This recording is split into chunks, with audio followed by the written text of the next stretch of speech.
Hey guys, this is going to be new. I've got an hour to kill. It's Thanksgiving morning, Thanksgiving Thursday. I'm doing a live stream. This was completely unannounced. No one knew about it. I am almost certain no one's going to show up for this at 9:22 a.m. Central Time. I'm in Baton Rouge, Louisiana. I just got a workout in with my kids. Drinking my post-workout protein shake, trying to do the right thing and stay in shape for Mrs. Cardboard. While I'm working out, it popped into my head, what happened? What happened to, oh, my man, let's do it. Where are we at? Let's show Hobby Champs. So somebody is awake. Somebody is thinking cards, and somebody's on YouTube looking for media content. You want to get on? Anybody who wants to get on with me, all you got to do is Instagram message me your email address, or if you're ballsy enough, you could put it in the comments, but you can Instagram message me your email address, and I will bring whoever the hell on that wants to come on and chat. What's up, Hobby Champs? I was just going to do a live stream and just kind of look at 2017 and 18 Prism Silvers. Like, that was kind of the golden era for flippers, and at the time, I'll be honest with you, I was a flipper, man. I was buying low, selling high. Happy Thanksgiving, baby. I like it raw. What's up? And by the way, oh baby, I like it raw. I know for a fact I see you post a lot of cards that are graded on Instagram. Am I wrong? Am I a liar? I wonder how I can set this to show. Okay, good. Now everybody's comments show up. Okay, cool. Click on a comment to show it on screen. I think they all show. How do I get all these comments to show? You guys know, yeah, get your video stuff set up and hop on. I'm going to start doing more lives. Lives are so intriguing to me. I didn't know if I had enough of a viewer base to do it. I kind of want to get all of these comments to show, but click on a comment to show it on screen. I want every single comment to show up, but I don't know how to do that. I guess I got to click on, yeah, you caught the graded bug like me. I caught that graded bug in like 2003 when I was a freaking law student with no money, ripping LeBron and Wade and Carmelo and Bosch and TJ Ford cards out of Topps Chrome. I was like, grading? What the hell is this grading? They didn't have this when I was a kid. And so we started grading everything. And then it was like, oh, shit. Hey, David, what's up, man? Happy Thanksgiving. Happy Thanksgiving to you guys. I'm excited. I got a nice little window here this morning. You can see I've got it. I went into Card Ladder, and I don't know if y'all can see that on the screen. I don't know what's wrong with the graph. It's all screwed up. But I just wanted to kind of pull up 2017, 2018, the Prism Silver PSA 10 rookie cards of some of the best players out there and see what the hell has happened.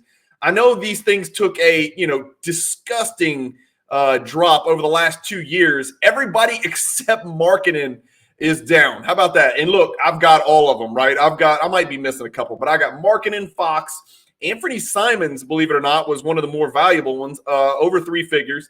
Jason Tatum, Bam Adebayo, Luka Doncic, Donovan Mitchell, Trae Young. So I kind of checked as many boxes as I could. Of course, Fultz was hot. Lonzo Ball was hot. Hey, Alex, what's up, my man? Lonzo Ball was hot. Fultz was hot. Who else was hot in 2017 and 18? Michael Porter Jr. was going ape shit. And then, we know what happened over the last 2 years, specifically to Prism Silver 10. And here's why. Let's sort by pop. That's a lot of cards, man. 2017 is different than 2018. And you can tell, look, the 3 highest pop, Trae Young, Luka Doncic, and Anthony Simons. There's more Anthony Simons. And again, that's partly my fault. I graded like 300. No, I'm not exaggerating. I literally graded. Hey, Jeff Hart, what's up? Oh, Jeff, let me get you on here. How do I do that? Hold on. Let me think through this. Let me go to hide. Let's get Jeff on here. Oh, at 10:30? Oh, gosh. Well, is 10:30 your time or my time? Because it's 9:26 my time. I'm going to invite the great Jeff Hart on here, Patriot. And I'm going to see if I have you saved. I still have you saved. All right, I just shot you an invite, Jeff. You're in, dude. Come on in. Well, I don't know if you're going to be able to talk about what we're talking about today, my dude. We're talking about 2017 and 2018 Prism Silver and prices and pop and the history and what the hell has been going on. Yeah, so I got Jeff. Jeff's got to leave after. That's fine. Come on for 10 minutes. Oh, Eastern time. Yeah, perfect. Okay, cool. So when you accept that, I'll bring you in. Again, I'm still getting used to this live stream.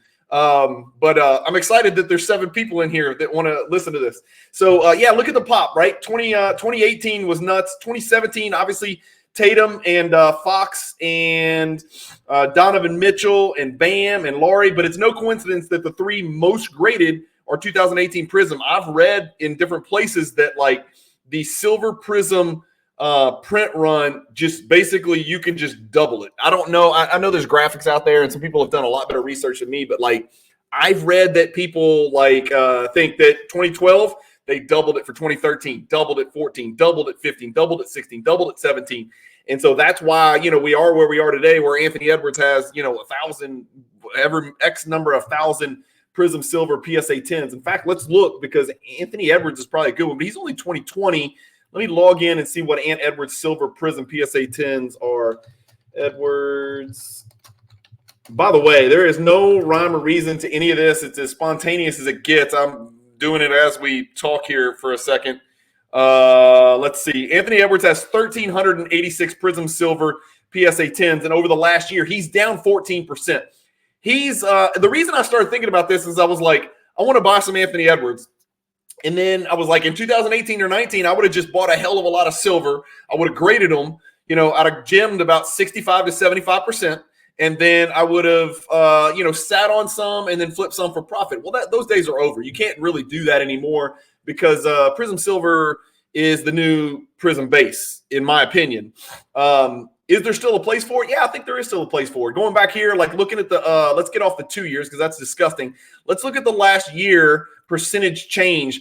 Got 3 guys whose cards are up. Bam Adebayo's Prism Silver PSA 10 is up 20% over the last year. Larry Markkinen is up 30% over the last year. De'Aaron Fox is up 31.49% over the last year. There's Jeff. Come on, Jeff. Come on in. What's up, dude? What's going on? Happy Thanksgiving. How are you? Doing good. What's the last card you bought? I bought, it's pretty much what you'd expect from me. I bought a 57 Topps signed Ed McCauley. Now, let me ask you a question. His name was Easy Ed McCauley. Yeah. Okay. I don't know the story behind him, but that's obviously part of a set chase. You're not an Ed McCauley super collector. No. I'm doing the all-time Celtics set autograph. Okay. So who's how many of the guys, all-time Celtics? Yeah. So explain. Just 57? No. Just think about all the retired members of the Celtics and then maybe a few others. That there's a registry set that is called All-Time Celtics. Oh wow! And this is a parallel version of that, of vintage aftermarket signed cards. So you have Heinsohn, you have Russell, Kuzi, Casey Jones, Sam Jones, Larry Bird, Robert Parrish. Dude, the list is how many Celtics are on the list? If we started naming all the Celtics that were Hall of Famers, the list would be voluminous. Yeah. If you started naming all the relevant Celtics, it would be preposterous. Are you talking Antoine Walker and no, not those guys? No, there's probably about 30 players. So PSA set registry put the list of all-time Celtics together, but you're taking it a step further and getting PSA DNA autograph copies. Yep. How many cards, would you say, Jeff, and we're getting way off topic, but this is cool as hell to me. It's not what I do. It's way outside my lane. But how many cards have you ever sent to players and asked them to sign them for you? 0. So You're literally buying them aftermarket.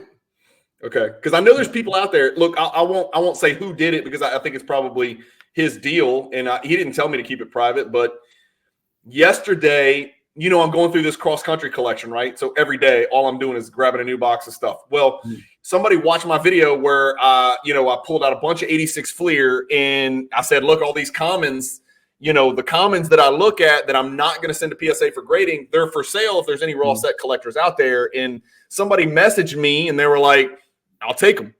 And I was like, well, I don't even know what they're worth. Let's figure it out. He's like, $4 a common. Mm-hmm. And I was like, take them. I looked at them. There's no 10s. And I was honest with him. I said, Jeff, I told the guy, I was like, look, if I had to guess, I would say every one of them is a 6, 7, 8, or 9. And I'm not going to get into pictures. I'm not sending you. I'll send you a video, but I'm not doing pictures. There's just no way I'm doing all that.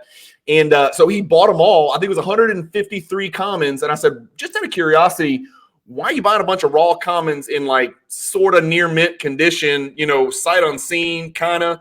Yeah. And it was great for me because I turned it into, you know, about $800. And it was great for him because he told me he's bought game used memorabilia for all of these players in the 1986 Fleer set.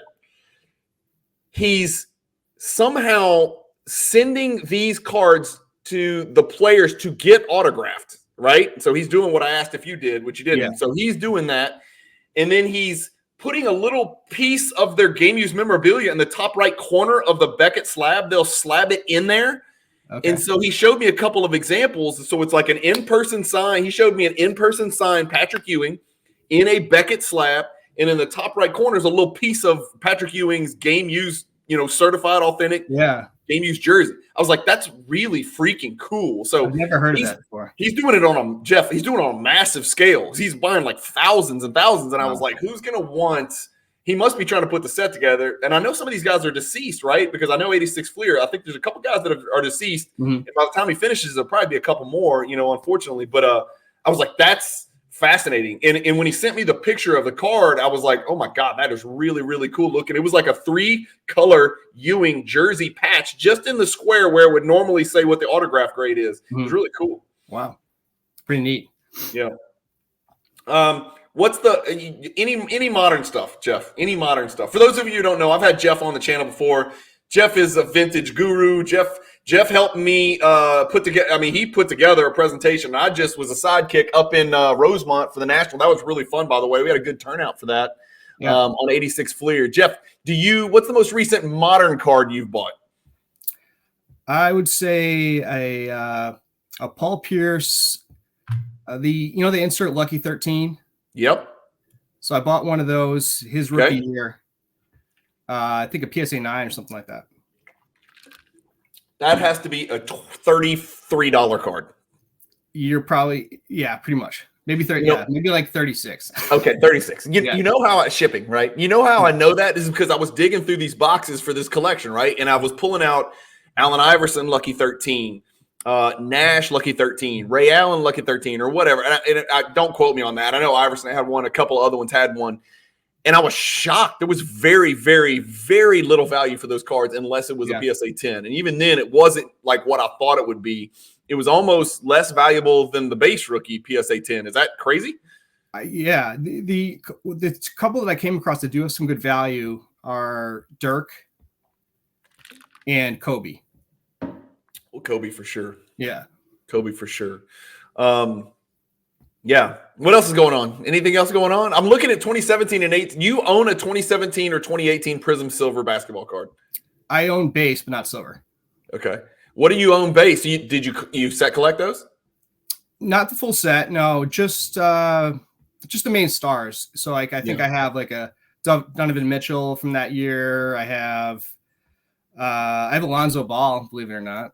Yeah, dude, we all thought. I mean, here's the deal. That's a sad story, right? So at first, everybody's banging on him because he was getting too much attention, and now everybody kind of feels sorry for him and feels sorry for the Bulls because the whole Bulls experiment hinged on him being that just blazing pass first, unselfish point guard who can make open threes, and he was starting to become that. Like I was sad to see him leave New Orleans.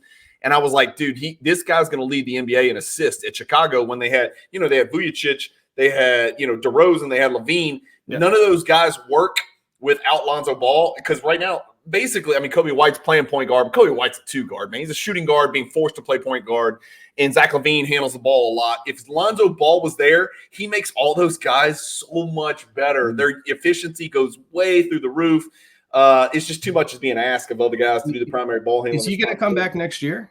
I don't think he's ever coming back. Really? Jeff, here's the deal.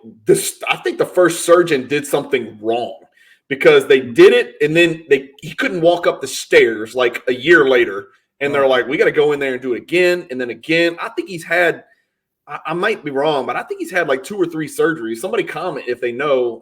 But I think he's had like 2 or 3 surgeries, Jeff. I worry about the kid. I think his career is over. And again, he's rich and that's great and all that. But shit, man, that kid was born to play basketball from a basketball family. He was a great basketball player. And, you know, I know his dad's a clown. His dad's a clown. I mean, he is what he is. But he behaved himself and he was like a consummate pro and, you know, he did everything right. And he was really turned into a really good player. He's better than average defender and a really good pass first point guard. It's just a shame. His cards are absolutely worthless. Like, I didn't even include him in here. Like, he's with Fultz. Like, their cards. Yeah. I think his silver PSA 10, Jeff, is like $25, dude. I bet you that thing was selling for $300 or $400 at one point. In fact, that's a great trivia question. Watch this. I what do you think the high was, Jeff? I'll say $500. It's $25.74 on average. The last one sold for $26. What do you say the high was? I'll say 500. Man, I don't want to guess. I think it was more than that, Jeff. Yeah. I might be wrong. You know what? I might be wrong because in 2021 he was injured, and that's when everything went apeshit. Oh, Jeff. 650. Somebody paid $650 and now it's worth $26. It is down 93% over from all time. The first one sold for $393.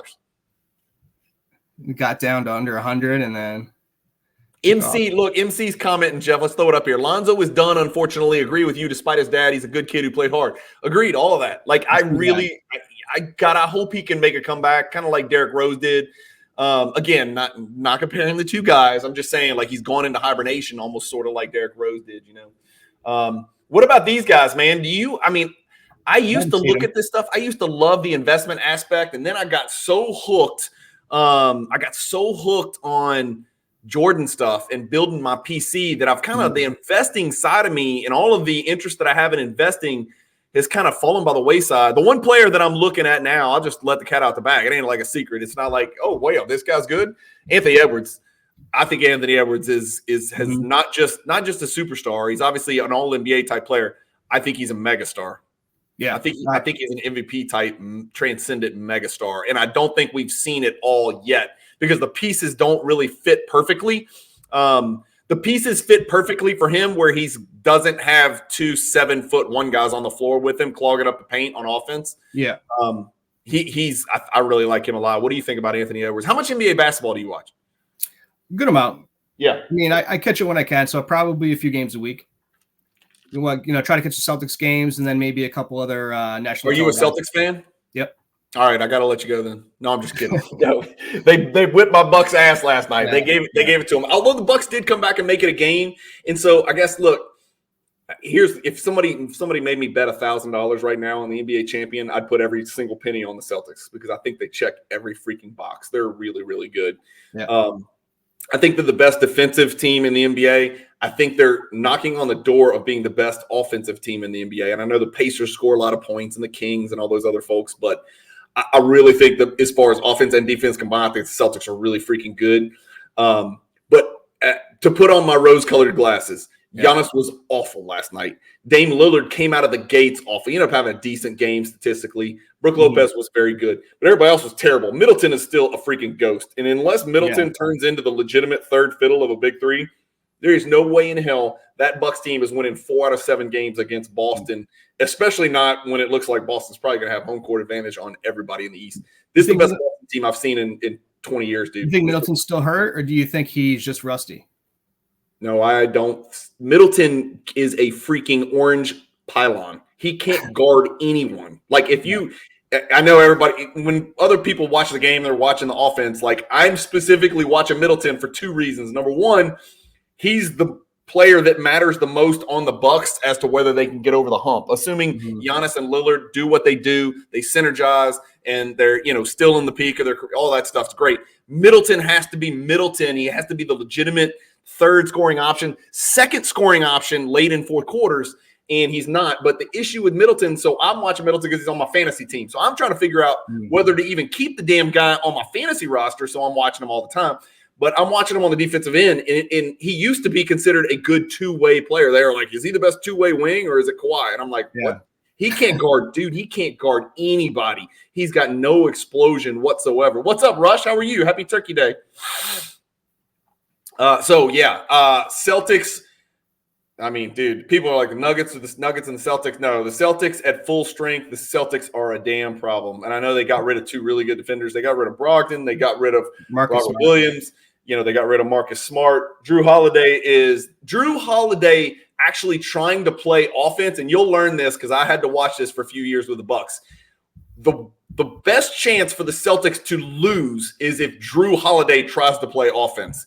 He takes the dumbest shots I have ever seen any great player take, and he's a great player. Just he's so damn good at defense, man. He's going to drive you crazy. Yeah. Well, the Celtics have been knocking on the door for a few years now, so it's about time they got over the hump.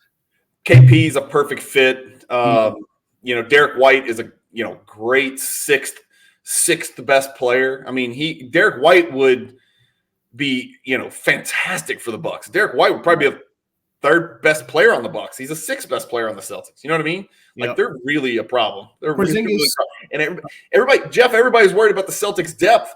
Well, the freaking Sam Hauser guy is like Duncan Robinson 2.0. Like he makes everything he takes, and he's perfect. Yeah. He's a perfect fit. Yep.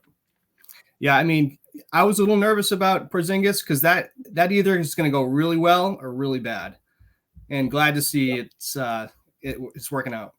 Well, here's my take on Porzingis. It's never gone bad when he's healthy. It's just that he's got that Anthony Davis tag in Zion and all these guys that are in Kawhi. Nobody would argue that any of those guys aren't incredibly elite players who can swing championships. But the issue with them is like, why are they so prone to injury? And KP's he's had a good run here. I mean, he had an awesome season with Washington last year. He put up crazy numbers with Washington in a situation where they probably didn't even want him to play. Like they probably wanted to shut him down and lose more games last year. But I don't know. What's the best Celtics team you've ever seen? This is an easy question. Unless you're 80. You're not 80, are you? No, but okay. Well, then you didn't see Russell. It's certainly not the '90s Celtics. So I would say probably '86 Celtics. That '86 Celtics team was special, man. If you go back and look at the numbers, I think were they not 41-1 at home? I think you're right. I think it was 41-1. Let that sink in. All the young folks are like 41-1. What the hell is that? 41-1, and that was in an era where they probably played the Sixers and some of these other juggernauts in the East. I mean, 86. Detroit was on the up. The Sixers were loaded. The Hawks with Neek and those folks were loaded. You had the Cavs were really damn good in the late 80s, and they're 41-1. And you got to remember there wasn't as many teams, so they were playing those teams a lot, like probably 5 or 6 times a season. So that's pretty impressive to be 41-1 at home. Yeah, that was a great team, man. I guess they had 5 Hall of Famers that year. Yeah. Or was it 6? They had Walton, too. Dennis Johnson, Walton, Bird, Parrish, McHale. That's 5. Ainge? He's not a Hall of Famer. Who? Ainge, Danny Ainge. No, he's not a Hall of Famer. ML Carr is definitely not a Hall of Famer. No. I think it might just be those, but like that's pretty nasty right there. That's pretty nasty right there. Hey Brian, it's been awesome, but I gotta awesome. Take off. Thank you for having me. Yeah, Jeff. Thanks everybody. We'll get you back on the channel again because I don't know anything about vintage, and we need to talk more about it and give vintage its props. So we'll get you on again. I promise. All right, sounds good. All right, brother. Have a good Thanksgiving. All right, here we are. All right, so let's get back to this 2017-2018 Prism. We got 26 people watching, so at least somebody cares. I'm going to try to stay a little more focused here. So over the last year, this is only 2017-2018 Rookie Silver Prism PSA 10. De'Aaron Fox is outperforming the rest with Lauri Markkanen close behind. Bam Adebayo, his cards got super, super low right there, as you can see, and it's still only $100 for a silver PSA 10. That's an all NBA, player. Again, centers have that bias or whatever. Tatum's actually down 27%, and that's not that high of a pop. I've got it highlighted there. 831. That's not a crazy high pop number for silver Prism PSA 10s. 2253 is. What do you guys think about this? Jason Tatum is 809 for a silver Prism PSA 10. approximately. Luka Doncic is 1,300, and the pop is almost 3x. So that means Luka needs to be 6 times the player Tatum is. I don't know, man. I think Tatum's got a chance at MVP because his team's going to be so good. Anytime you're the best player on the best team in the NBA, you've got a chance to win MVP. It never fails. If you're the best player on the best team, you're at least in the conversation, and Tatum is going to be in the conversation, which is fine with me because he's on my fantasy basketball team. Donovan Mitchell's missed a couple games lately. His silver prisms are only $190. That seems really, really cheap. 4 for 1, Jason Tatum and Donovan Mitchell. That seems really cheap. Man, Donovan Mitchell, $190 for it. Wait, is that right? Damn, no wonder he's down 42%. How about Trae Young, $160? Trae Young, by the way, top 5 in the league in scoring, top 5 in the league in assists, down 60% over just the last year. Over the last 2 years, I know this is going to be even worse. Let's look at the last 3 months. That's what I thought.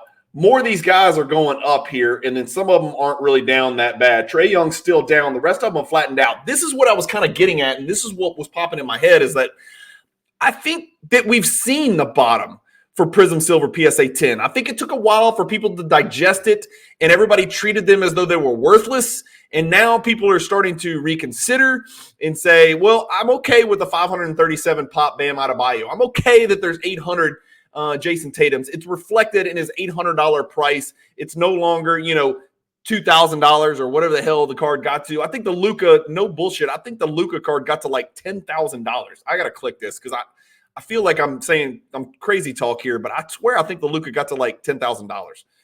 The Luka highest price got to $9,000. That was a $9,000 card at pop 2,253. Like, that's bananas, right? That doesn't make any sense at all. But here's what I wanted to look at, and I'll just kind of throw it out there. I'm going to end up not buying any because I thought the pop was too high, but I wanted to look at the Anthony Edwards because that's what I was looking at, buying into some Anthony Edwards cards. And I was like, well, I can do what everybody else is doing and buy just the gold prisms, just the RPAs. I was like, God, it's really not in my nature to spend, mid, $3,000, $4,000, $5,000, $6,000, $7,000 on an ultra modern prospect who could still tear his ACL. I'm traditionally putting my money into the Jordans and the Giannis, who's already got his resume established. The Lillard, who, if he tore his Achilles tomorrow, he'd still be a first ballot Hall of Famer. And so I was thinking about buying some kind of mid-tier Anthony Edwards and seeing what his cards are worth. Well, it's pop 1386. But if you go back to the theory that, everything was double printed, that's probably going to be a pop 3,000 at some point, quite comfortably, if I had to guess, unless for some reason somebody out there thinks that, Prism Panini printed fewer 2020 than they did in 2019. I don't think that's the case. But 562 over the last 6 months, the card's up 12%. This is kind of when he was playing, I think probably, September. So this was right after the World Cup of Basketball where he performed pretty damn well, and he was pretty clearly the best player on their team. And then it's dipped all the way back down to 510. I don't know. I just can't see myself putting a bunch of money into a card that's popped 1,386. That's just me. It's just not really it's not really my style. So I don't know. Anything else out there that you guys want to talk about? I got 23 of you guys in there. Just leave something in the comments. If you got a question, leave it in the comments. Anything. Patrick Garrison, UPC Anthony Edwards. Cool. Let's talk about it, man. He has mega superstar potential. I don't know how long you've been listening, but I think, his numbered and short printed cards. But here's the deal, Pat. Like, I just worried, like, even his color mat, even the serial numbered stuff. When you add up the serial numbers across products, across parallels, it still worries me. It's kind of why all my money has migrated back into the 90s, because we have a slightly more definitive idea of what the final pop report's going to look like on the 90s MJ stuff, because anything that should have been graded has probably been graded. You know what I'm saying? Like, there's less meat on the bone.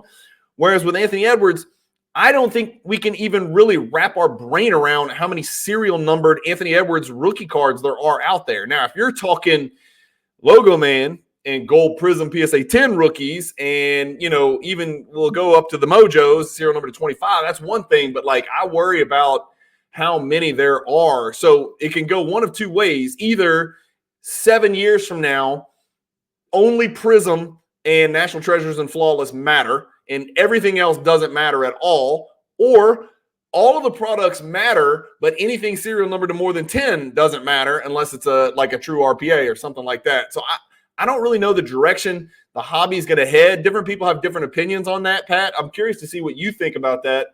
But that's kind of what scares me about putting my money back into the modern. I miss having a vested financial interest. It's kind of like my way of slow, long-term gambling. I miss buying 75 raw De'Aaron Fox silvers and grading them and sitting on them and watching him become the player that he is today. I miss doing that with Mitchell. I miss doing that with Giannis. I miss doing that with Doncic. I just don't know if I can do it now. And you do bring up a good point. Yeah, I mean, obviously sticking to the serial numbered stuff and the short print RPA stuff is one way to help hedge, but I don't know if it's a full hedge. It just worries me, I mean, even his National Treasures, how many, if you add up all the serial numbers of his National Treasures, you got the vertical, you got the horizontal, you got the parallel this vertical, you got the parallel this horizontal, you got the, there's a million parallels. There might be 1,000 serial numbered National Treasure cards, for God's sakes, just in the one. And then you got Flawless, then you got Immaculate, then you got Impeccable, then you got Prism, then you got Optic, then you got Select. I don't know. It all just worries me. I wish we could get back, but I guess as a for-profit company, I can't see Panini, really, tightening the screws and turning off the faucet if people keep buying these products, man. I mean, if the breakers are buying these boxes and all these slots are selling out, then Panini's not going to make less cards. And I say Panini, I'm talking about Fanatic, throw them all together, whatever. I'm not even keeping up with the licenses with Topps and Panini and Upper Deck and whatever the hell they're called. Fanatics, I don't even know what direction it's headed. I don't know who's got this license or when this license kicks in and all that crap, but you get my point. I just worry that these ultra-modern card manufacturers, whoever they may be, I just don't see them turning off the faucet if people continue to buy these things. Hobby Champ says, I'm out on ultra-modern, been burned way too much, sticking like 95% to rare, low-pop, GOAT, and ATG. What's ATG? What's ATG, Hobby Champs? Should I know this? All-time greats. I got it. Okay, so quick Cajun wit. Not so quick Cajun wit. I'm with you, man. Yeah, I mean, look, it's funny. Yeah, all-time greats. If I go back, Hobby Champs and Pat, if I go back to 2019, right, pre-pandemic, pre-hobby, massive hobby explosion. It actually ran up into 2019, but before the really crazy first quarter 2021 chaos and the pandemic and all that last dance bullshit. In 2019, I would say 97% of my, I'm going to call it a portfolio, so pure collectors, forgive me. I'm going to call it my sports card portfolio. 97% of my sports card portfolio was modern or ultra modern basketball cards. And I would say today, this is 4 years later, not a full 4 years later, I would say 98% of my portfolio is 2003 and prior. And I choose 2003 for obvious reasons. I got a chunk of LeBron. 98% of my portfolio. I literally completely flipped it from 298 to 98.2, if I had to guess. And I wonder how many other people did that. And it's not a perfect hedge against risk. I mean, I could have buried my money in the backyard from an investor perspective. Again, I could have bought Bitcoin. I could have bought stock. I could have invested in bonds. I could have invested in real estate. And nothing has been safe over the last, year and a half, 2 years since the economy's kind of flipped on us. But I don't know. I just thought that was a safer way to continue doing what I love to do, which is buy and sell basketball cards and collect basketball cards. And it's been a blast, man.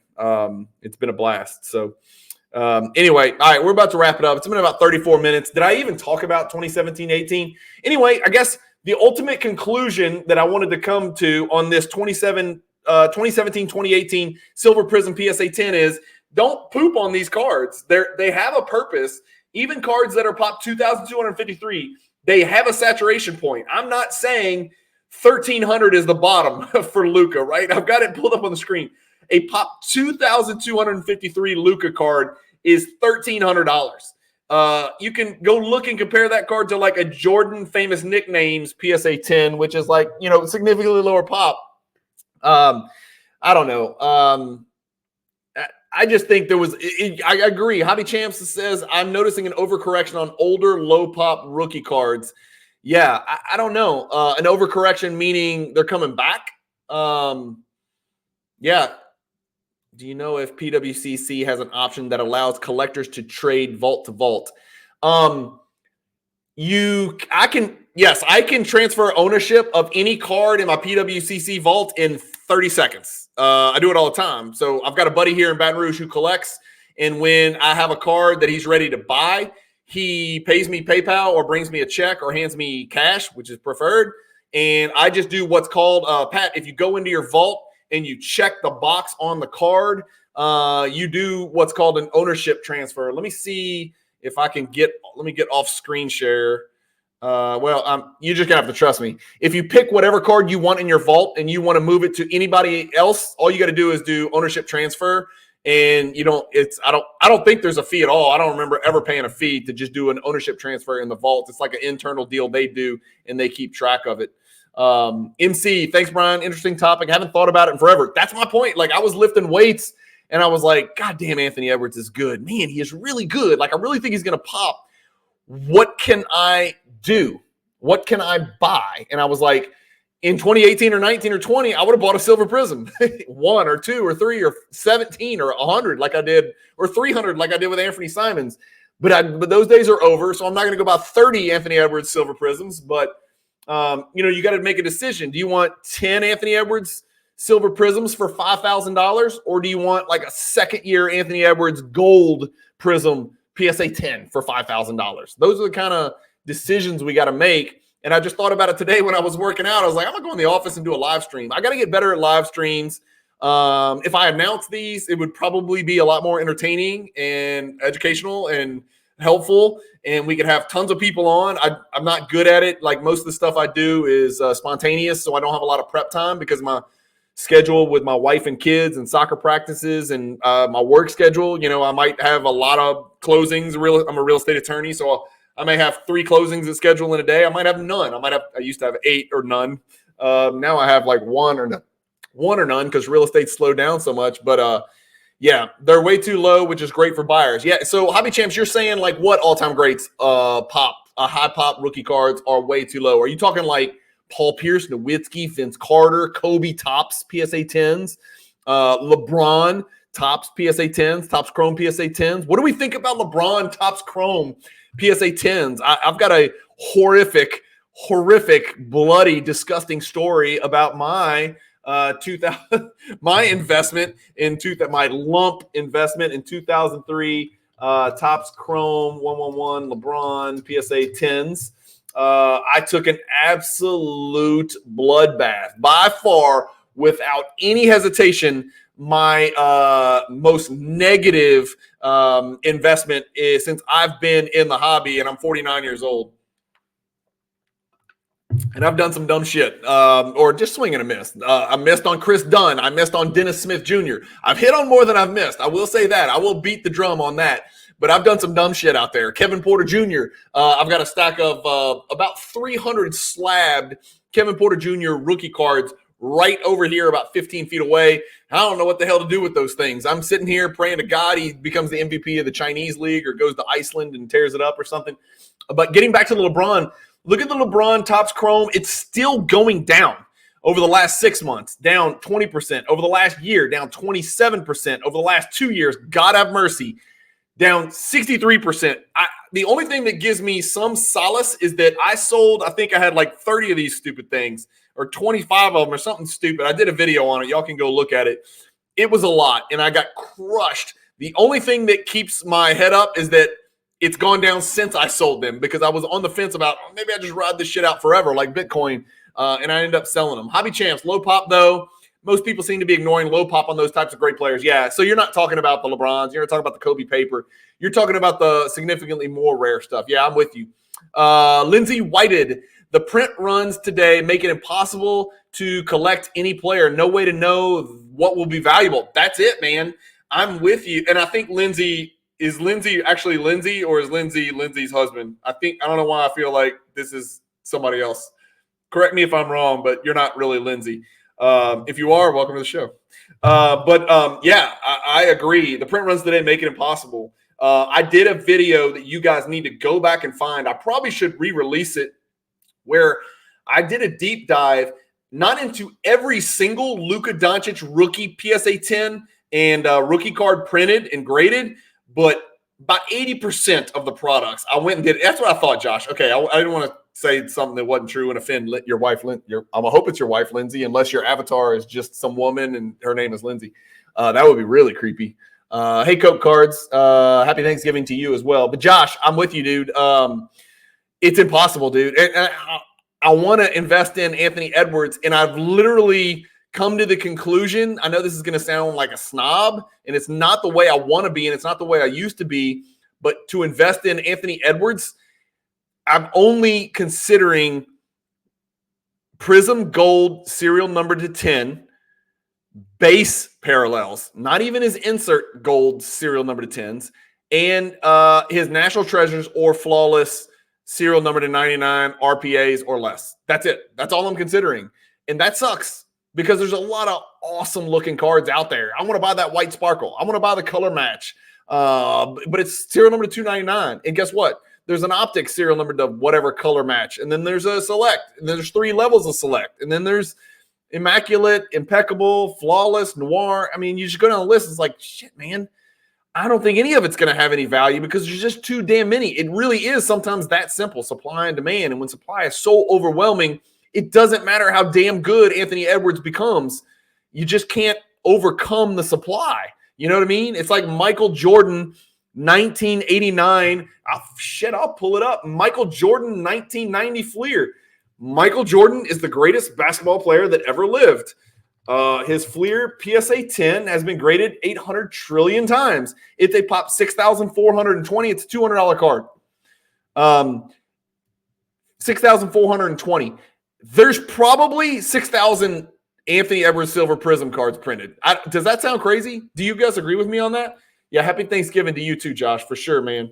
Thanks for popping in. Hey, Brian, you're hooked? Okay, good. Well, you got the best name in the world. It's Brian with a Y, the way God intended it, the greatest spelling of the name Brian of all time.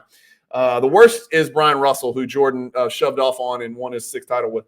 That Brian is very poorly spelled.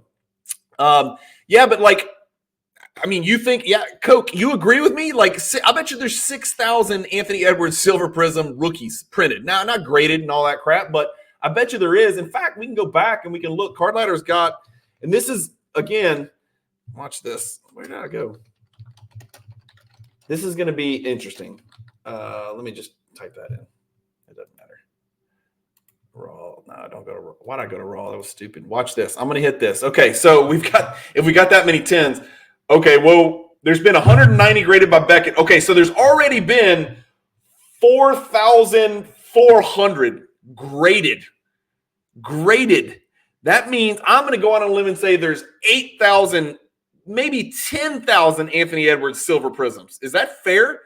10,000 Anthony Edwards Silver Prisms. Does that sound crazy? If 4,400 have already been graded in 3 years, you keep in mind the people who haven't graded it. You keep in mind the ones that are sitting in boxes. How much of the product, what percentage of the product for 2020 Prism has even been open, for God's sakes? So who knows how many thousands of Anthony Edwards are still sitting in those boxes? I don't know. I think the hobby is just in a period of information gathering, and I didn't think it was going to take this long. The first recognition from the hobby was base Prism is too highly printed, right? The hobby's like, get out of your base. Get out of these base ASAP. The pop reports are about to explode. PSA held everybody's cards for 12 months, and then they shit the bed. And everybody in the world got back their Prism base PSA 10 rookie cards of fill-in-the-blank prospect and couldn't sell them quick enough to avoid the nosedive in the prices. What does that mean? Oh, you're starting to collect mediocre price Jordans? Let me know when you find some mediocre price Jordans. No, I'm just kidding. And I would, by the way, if anybody wants to talk about Jordans, I am always open to discussing Jordans on any live stream that I ever do. And again, I got about 5 more minutes and then I got to bounce. I got to go home and help Miss Cajun get everything ready for dinner. I can't cook to save my life. I can eat, but I can't cook to save my life. But I got to clean the house up because we got relatives coming over. And so I am on husband duty at some point. So I don't know, man. Yeah, the first recognition was base too many. The next recognition, then everybody's like, well, just collect the serial number and you'll be fine. And then they're like, well, shit. If you add up all the serial numbers, that's still 50,000 Luka Doncic rookie cards, maybe 100,000 serial numbered Luka Doncic rookie cards. That's too many. And then it was like, okay, well, what if we only, what about just silver? And then, of course, there was like, oh, shit, silver, there's definitely way too many. And then after silver, it was like, well, only collect the RPAs. And then it was only the National Treasure RPAs. And then it was like, well, you can collect the color match and low serial numbered Prism stuff, like color match blue serial number 299 Luka Doncic rookie cards. Okay, because there's only 299. And now that's not okay either. You've got to actually go buy a damn gold Luka Doncic rookie card, serial number 10. Here's what I want to look at. I want to look at the Luka Doncic Prism blue 299 PSA 10. Oh, that's interesting. What did I do wrong? Did I spell something wrong? Blue? Oh, yeah, I screwed it up with the. No, that's fast break. It's blue ice. Bam. Look at that card. That's a card, and I said I was calling it 299. Red's 299. I'm sorry. I've been out of the ultra modern too long. Yes, I am very quite excited, Mr. Brian. But the 2018 Luka serial number to 199, which is a pop 39 in PSA 10. There ain't that many out there, and it is as perfect a color match as you could possibly find. The card has gone from $56,000 down to $13,000. That's enough to make people leave the hobby forever and never look back and come back into it. And that's a 76% loss. That's so much worse than common stock or Bitcoin or any of that crap. 76% loss on an absolutely awesome card where someone is actually trying to hedge the risk. They're actually doing the right thing. They're avoiding the silver. They're avoiding the base. They're avoiding the high pop cards. They've bought a pop 39 Luka Doncic. And by the way, it ain't like this guy right here hasn't gotten first team All-NBA every damn year over and over. He is transcendent. He is going to be one of the 15 greatest players that has ever played the sport of basketball. And I don't care if he ever wins a title. He is. He just is. I mean, and not everybody wins a title. It's a lot more competitive nowadays. Not like it used to be where one alpha can win 4, 5, 6 with Kobe and Jordan and LeBron. That shit's over. It ain't happening again. It's going to be Jokic is probably one and done. He's probably one and done. I'm not saying he is. He's probably one and done. So Stadium Club members only inserts of Jordan and others from the 90s are vastly undervalued, including your favorite. No shit. Josh, you didn't just hit the nail on the head. You knocked the nail through the board into my brain. Members only cards of Jordan, especially the inserts from the 90s, are crazy rare. Crazy rare. Go look at the pop reports. Let's do it. Let's see what we can pull up. Let's see if we can pull something up on here. God, I should do more of these live streams because it's perfect for me because I am in no way, shape, or form organized at all. Let's just do this and see what comes up. Members only Jordan PSA. Bean Team's probably not a good one. Let's get a little more obscure, Josh. Let's get crazy obscure. Is that all I'm going to pull up? That's all I'm going to be able to pull up. All right, let's pull up the members. There you go. That's the regular. Where's the Bean Team? There we go. 67. There's 67 of them. Over the last 2 years, down 37%. But this card's actually down. We need to go buy this, Josh. Let's go buy this together. I'll go halfsies with you. Same here, hence typos. I now use an algorithm for Ultra Modern. I only buy rookie cards 25 or less. Rookie card refractors less than 50 or less. Rookie card autos 100 or less. Everything else 25 or less. Hobby Champs, I'm with you, and I think you are in the right direction. But if you take 1, 2, 3, 4, 5, those 5 categories, and then you add up, for instance, Scotty Barnes or Paolo Banchero, how many of their cards fit exactly those 5 criteria you just listed? It's over 250,000 cards. I'm not exaggerating to you. It is probably 250,000. It's probably 200,000 cards. It is a crazy, crazy number. I did it in 2018 with Doncic. and it's gotten so much worse since then. So much worse. There's more products, more parallels, more serial number, more RPAs. There's more in 2019, 2020, 2021, 2022. I get it, and I think you're in the right direction, but even if you nail the player, it's gonna be a concern. It's why I start to collect a lot of the mediocre cards from those minty base sets and inserts. Dude, I love that, Brian. I love that movie. You know me. If you've ever watched my channel and you paid attention, I've got a hellacious quantity of PSA 8 Jordan base cards, and I love them. So if I get a card back from PSA, and I sent it because I thought it was a 10, PSA disagreed. PSA says, no, it's a PSA 8, right? I get it back, and let's just say it's this card. Watch this. Let's just say it's this card right here. Let's just say a PSA 9. That's a $26 card, right? But I'll get an 8 back. If the 9 is 26, that means the 8's about $14. I'm not selling that card for $14 and shipping it. It's a Michael Jordan, and it's in a PSA slab, and it's an 8. And I know it's a pop 3,000 or 4,000 or whatever the hell it is. I just throw them in my vault. I don't care. I don't have to keep it in my house. That's another great upside to vaulting is you don't have to take care of this stuff. You don't have to protect it. You don't have to find space to put it. I've literally got thousands of slab cards in my vault, and I don't care if it goes to 10,000. I'm not paying for that crap. It's free for life, by the way. All the vaults are now. PWCC did it first, and now everybody's vault is free for life. That's another reason that I vault, is because I don't know anywhere to put all my PSA 8 Jordan base cards. So that's cool. Hobby Champs, happy Thanksgiving. Take care. Thanks for stopping in, my man. David, check your card that you own, the Hardcore Heroics. Yeah, the Hardcore Heroics is a monster. I don't think that's going to be in here, Dave, for members only. Maybe it is in Card Ladder, but I don't think – no, it's not going to be in here at all. But, dude, yes, I know. I can't – Dave, I can't pull up my vault because it's going to show my vault balance, and I really don't feel like sharing that information with everybody. But yeah, you know what? Maybe I can. Oh, well, I'm not going to do that right now. But yes, the Hardcore Heroics members only is a bitch to find in any grade at all. Rush, what do you got? Cajun got the 96-97 members only series sealed boxes, sealed 1 and 2 boxes. What do you think it's worth?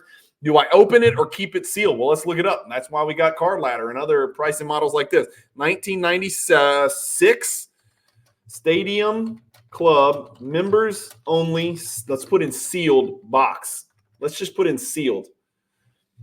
Let's put in basketball too. All right. Nothing comes up. Let's put in set. Let's put in let's just put in sealed. Man, I don't know. I don't even see that. There it is. Plus hoops series 1. I don't know, man. I have no idea. Generally speaking, Rush, me, as you have seen, if you've been watching my cross-country collection videos where I dig for gold, I open everything, man. I open it all because it's just too fun. And if you find a Jordan that's a PSA 10, it's worth more than the whole sealed set. So I can't stand the thought of possibly selling a sealed set to someone who can open that set up, grade a Jordan, get a PSA 10, and it's a Jordan I don't have, and it's worth magnitudes more than the sealed raw set itself. So my answer to you is I break the shit out of that. It's the same reason I ripped a 1988 Fleer box on this channel. It's the same reason I ripped a 2012 Prism box on this channel. It's the same reason I will continue to rip wax, is that I can't stand the idea of having that and not opening that and thinking that somebody down the line might open it and get it. So what else? Graded. I need to get better at using that. Need guidance if possible, but another live. Using what? Talk to me, Brian. Using what? Let me take a sip of this protein.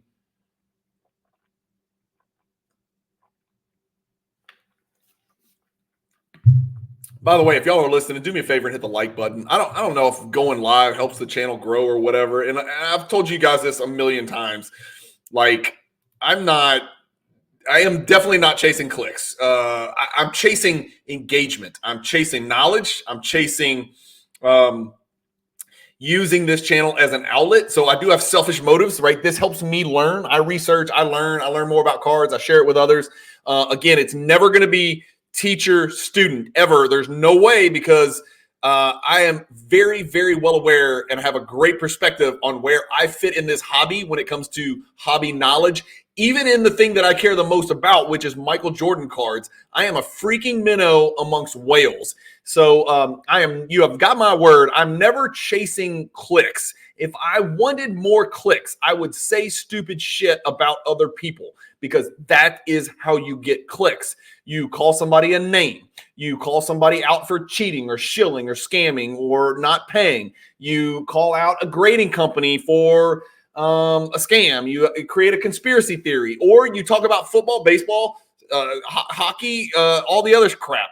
I don't. I just talk about the shit that I care about. And so you have got my pledge. You are never going to catch me trying to inorganically grow this channel by chasing clicks. Do I have a Jordan Hardcourt Heroics members only Jordan? Yes, I do. Let me pull it up, and then I can create a shareable link. Let me see. Hardcourt Heroics Jordan. I'll show you what I got here, Holmes. So what I can do is pull this up. Oh, here, I can just show you this. Yeah, I can share that because it's only showing you the – boom, that's what I got. So I've got a 97 Stadium Club Hardcourt Heroics PSA 10. I've got a 97 Stadium Club Hardcourt Heroics. Oh, Josh, I'm going to make you jealous. I'm going to make you jealous. There it is. That's a big one right there. I think it's pop 3. It's pop 3. That's a big boy card right there, Josh.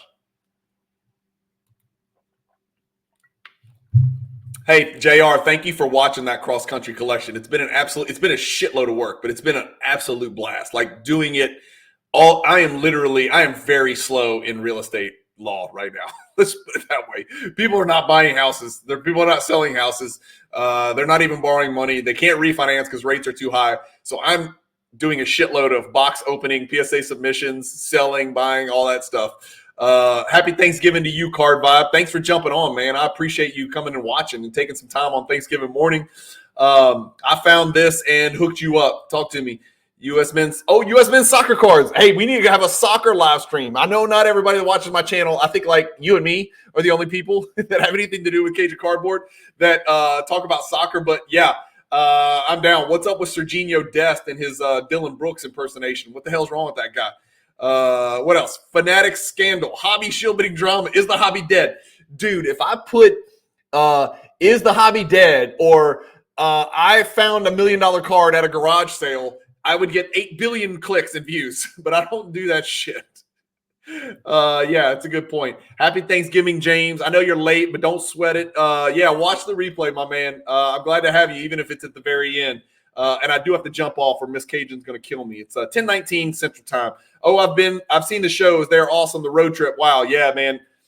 It was very, very fun. But yeah, going back to this, Josh, I've got both 10s and both 8s. And you know how I collect Jordan. This is one way I collect Jordan. And well, look, it's got the value, approximate value, 7,300. That's probably about right.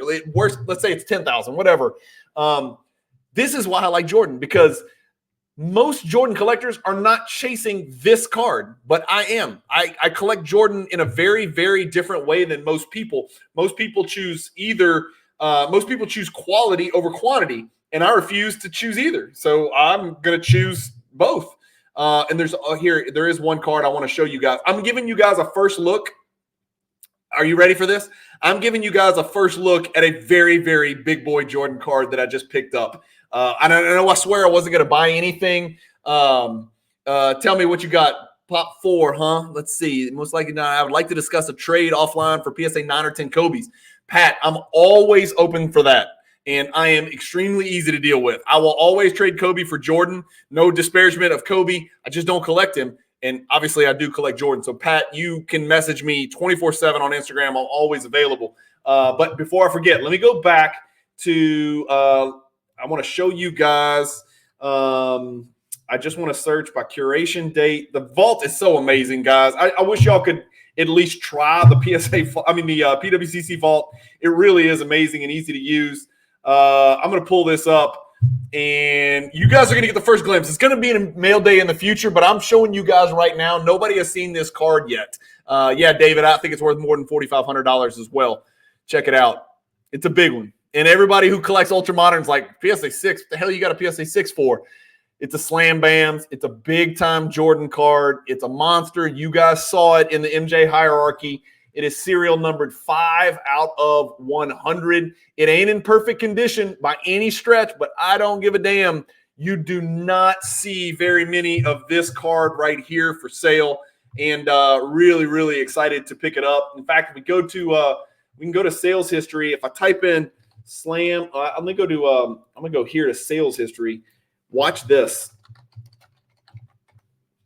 If I type in Slam Bams Jordan and we go back to 2019, there's been 1, 2, 3, 4, 5, 6 that have sold since 2019. 6 that have sold since 2019. And yeah, you can look at this. Some of these are big ass cards. And again, as your grade goes up, BGS 9, PSA 9, you get to about 60,000. I assure you, I did not pay that for the card. I paid for the card now, but I got a very good price on the card, and that's what the card looks like. So sharing it with you guys for the first time, super, super excited to add a big card like that. It doesn't happen too often anymore because I'm so hyper-focused on this cross-country collection and churning and burning and trying to turn this into some new investment money. Cajun, please let the new viewers know they can still get a few more posters. Man, Rush, I can't tell you how terrible I am at selling stuff. I am horrible. I've been on here the whole time. I haven't sold PWCC, link this, link that, buying and selling.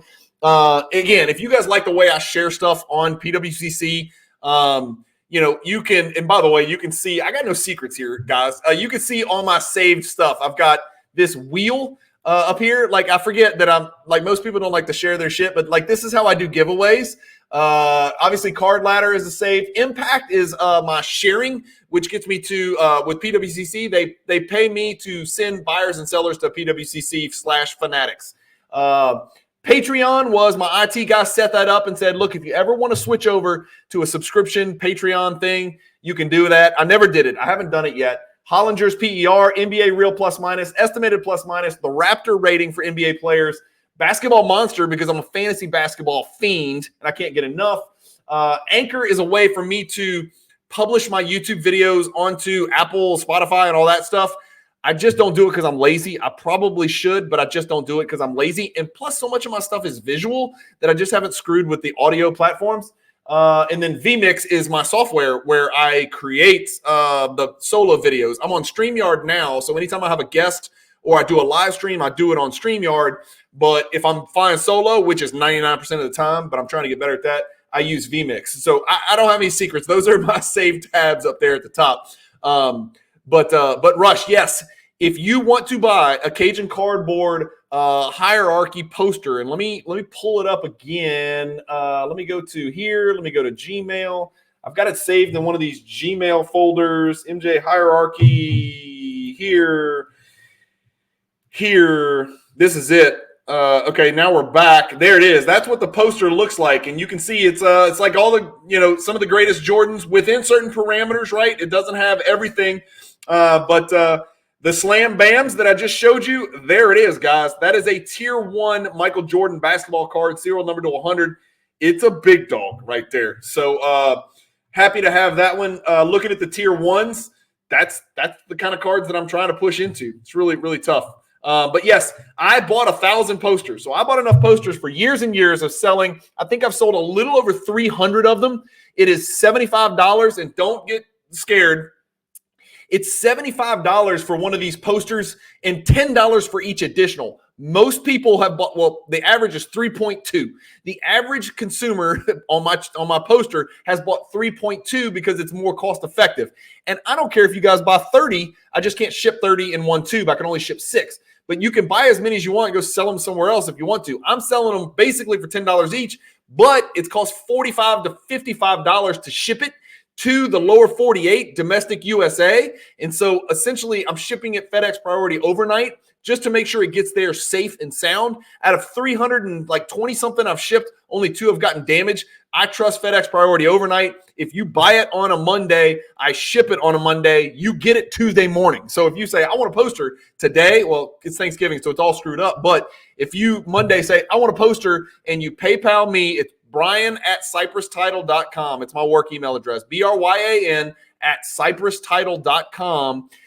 If you PayPal me $75, I ship you a poster FedEx priority overnight. You get it. You also get entered into a drawing where not quite to 100 unique buyers. I said I've sold 320, but I think I've only sold 90-something posters. Once I get to 100, we're giving away a 1990s Hoops Superstars Jordan PSA 10 that's worth $350 to $400. All 100 buyers in that first 100 that buy the poster have a 1% chance. 1 out of 100 is a 1% chance. Even the Cajun could do that math to win that card. Going back, this is the other right here. This is the back. This is the best part about the poster is it never loads. Hold on, come on. Load. Why is it not loading all of a sudden? Here we go. There's your pack odds right there. So every non-serial numbered card, pack odds, pack odds, pack odds, pack odds. It even tells you what series it comes from. If you collect 90s cards, you know series 1, series 2. It tells you what kind of packs it comes in. Hobby, retail, jumbo, cello, rack pack, blah, blah, blah, blah, blah, blah. So a lot of diligence and work went into that. This gives you an idea of what is not included in this Michael Jordan hierarchy project. No base cards, no autographs, etc. This gives you an idea to consider. The thing that I want most people to understand is this is 14 pages of 27 cards. It is an illustrative list, right? I got a lot of feedback from people saying, how could you not include blah, blah, blah? I was like, brother, I've got 100 cards that I had to cut out of this thing that certainly could have been included in tier 4. And some tier 4 cards that people argue should be tier 2 cards. It's not a perfect science. It's just my personal opinion. You know what I mean? So that's the poster. Yes, they are available. Rush, thanks for reminding me. $75 for the first poster. $10 for each additional poster. I can ship up to 6 in one tube. Can we get a look at the into the vaults? Yeah, I mean, I showed you a good chunk of the vaults. That's probably better for another one, and I can kind of show you how my vault works. Never seen that slam band before. Yeah, me neither. That was the first one I've actually held in hand. Freaking badass. I'm very excited about adding it. Thank you. What's the wholesale cost or an affiliate pricing? What does that mean? I'm not sure what you mean by that, Brian. Rush, the posters have pack odds that is so hard to find all in one place. It is. That's true. How do we get posters sent? I ship it. You got it when you pay me in PayPal, or if you message me on Instagram, Brian, make sure, and in PayPal friends and family, just make sure you give me your shipping address. It can't be a P.O. box. It's got to be an actual street address. I ship it. You're getting it the next morning, man. It's that simple. Rush says, I use it to make my own decisions on what Jordan card is undervalued. Yeah, dude, the pack odds matter. The pack odds are very important, and there are still moves to be made on Jordan cards. Trust me, because I'm moving. I'm making the moves. I'm doing it, and it's working, and I'm making money buying and selling Jordan cards so I can further buy Jordan cards that I never sell. I hold them for, as you guys know, Cajun eternity, right? So Jordan duplicates. In fact, the first, you haven't, well, what is today? Oh, tonight.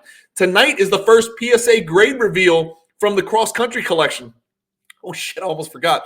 The first 91 cards, the biggest 91 Jordan cards I sent to PSA, tonight is the first part of a 2-part grade reveal. Tonight and tomorrow night, 7 p.m. Central Time, both videos, badass videos. Y'all are going to love them. It's the 91 best Jordan cards that I sent. You got to watch those videos. But by the way, 35 of the cards you're going to see in those videos, I sold them for 50 grand. They're gone. I already sold them. I sold them to a friend here who has just started his Jordan collection. He bought a bunch of my duplicate 9s and 10s. So that's out the door. I'm trying to pay off the loan that I used to buy this collection because I'm paying interest, and I hate paying interest for no reason. So yeah, Rush, to spread the word, dude, that's going to be awesome. I'm glad you reminded me. I'm going to go jump on Instagram. I'm getting off in 5 minutes. I swear I've said that 10 times. I'm going to post on Instagram the thumbnails, remind everybody tonight, Thanksgiving night, when you're fat and bloated and you got GERD and you're, regurgitating a bunch of mashed potatoes and cranberries and weird stuff, you can go watch the video and laugh and cry and be excited and feel sorry for me, depending on the grade and depending on the card. I will give you a heads up. There's a lot of cards I need to crack and resubmit, either back to PSA or to BGS, and that will be done. There's a lot of cards that gemmed. I was very excited. I sent 91 cards. You guys saw on Instagram, I posted 7 cards, gem, PSA 10, some big boy cards. So I was very happy about that. A lot of 9s, which is like kissing your sister, as I say on the channel. It's great. It's like hitting a double. But the disparity between 9s and 10s is so great. Like on my Illuminator, I'll give you one spoiler alert. The Illuminator graded a PSA 9. I think that makes it about a $4,000 or $5,000 card. If the Illuminator T9B had graded a PSA 10, it's a $20,000 card. And so that's how much one stupid little number on a slab label means. It jumps you from 4,000 to 20,000. And so that's why it was so hard to kind of price this thing out. JR Sports Cards, ironic, 91 is when Jordan won his first chip. Yep, 91 cards, 1991. That's why I did it. No, I'm just kidding. But you guys stay tuned tonight. Okay, so I do have to kill it.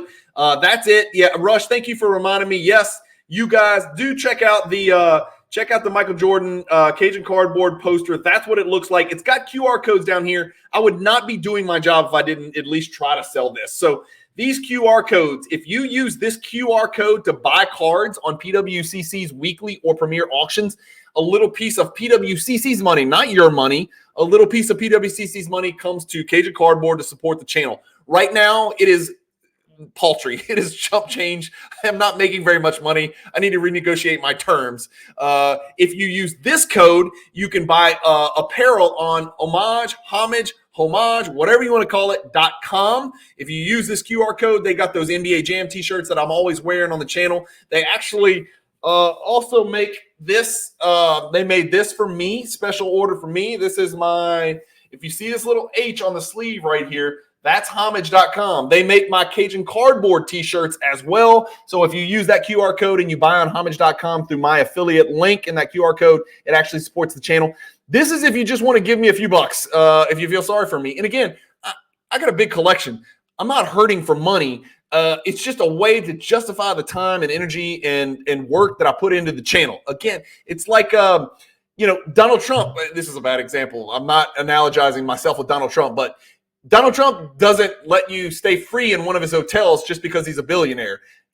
That hotel has value and people pay value to use the hotel and sleep there. So same kind of concept. I hope that doesn't come off as like snobby or I don't know. I've never been good at trying to sell things or ask for money.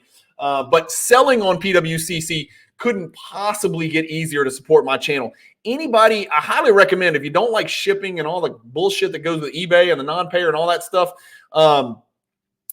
use the promo code Cajun and just ship your cards raw or graded to PWCC and sell them in the weekly, man. Let them do all the work. They put the money in your PWCC account, and then you can go buy stuff on PWCC and use my affiliate link if you want to. Or if you're like, I don't want money on my PWCC account, I want to go buy cards on eBay. Fine. List your cards using the Cajun promo code, all capital letters. Sell them on PWCC. You got 10 grand sitting in your PWCC account. Request a wire. In 3 days, you're going to get a wire. I think they send a wire like every Wednesday, actually. So if you request it on Tuesday, you get it the next day. But if you request it on Friday, you don't get it till next Wednesday. But just pull the money out of your PWCC account. It goes into your checking account at your house. You can put it in PayPal. You can use your checking account. And now you're buying anywhere you want. My Slabs, eBay, Golden, Heritage, Robert Edwards, do whatever. So those are really the 4 ways that you can support the channel. Sell on PWCC with the promo code. Buy on PWCC. Buy homage.com t-shirts. And I feel horrible. I'm not getting any traction with this, but they have great stuff, especially around Christmas time. Go buy somebody a present. And then just the simple PayPal donation, which I just never mention it. I used to mention it a lot at the beginning, and people were actually paying almost like a monthly subscription fee. I don't charge a subscription fee, and I don't have advertisements. So that was really kind of my pitch, is that I don't use Patreon. I don't have private videos. I don't have special clubs. It's everybody, and I want everybody because I want engagement. So those are the 4 ways you can support the channel. That's it. I got to kill it now. What else? Thanks, Brian. Thank you. If you got any questions, hit me on Instagram. You got a Cajun cardboard t-shirt. It is super soft and comfy. And every shirt you buy from homage.com feels just like this, Rush. The second you pull it out of the box, it feels like you've had it for 10 years, which is awesome. That's kind of what we're looking for. So thank you guys, as always, for watching. I hope y'all have a blessed, fantastic Thanksgiving with your family. I know I am. I'm looking forward to it. I haven't eaten this morning. All I've had is this disgusting protein powder post-workout.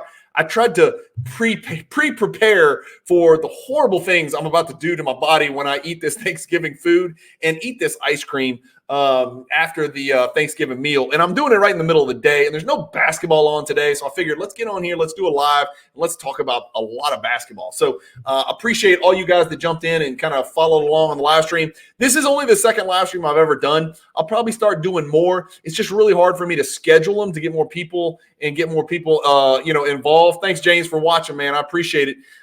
Thank you guys for watching. Keep collecting. Stay positive in the hobby. Go check out some of the Cajun Cardboard playlists. There's a lot of real good evergreen stuff out there from a year or more ago. Thanks for watching. Keep collecting. Stay positive in the hobby. Have a great Thanksgiving and peace.